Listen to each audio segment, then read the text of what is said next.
باب شرم و حیا بھی ایمان سے ہے۔ حدثنا عبد الله بن يوسف قال أخبرنا مالك بن أنس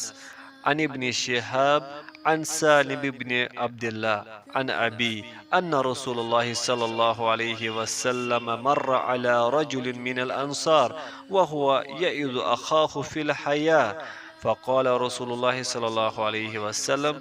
دعه فإن الحياء من الإيمان۔ ترجمہ: عبداللہ بن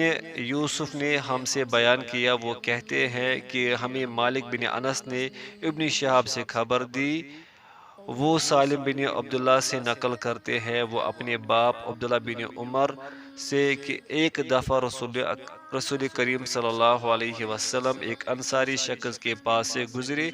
اس حال میں کہ وہ اپنے ایک بھائی سے کہہ رہے تھے کہ تم اتنی شرم کیوں کرتے ہو۔ آپ صلی اللہ علیہ وسلم نے اس انصاری سے فرمایا کہ اس کو اس کے حال پر رہنے دو، کیونکہ حیا بھی ایمان ہی کا ایک حصہ ہے۔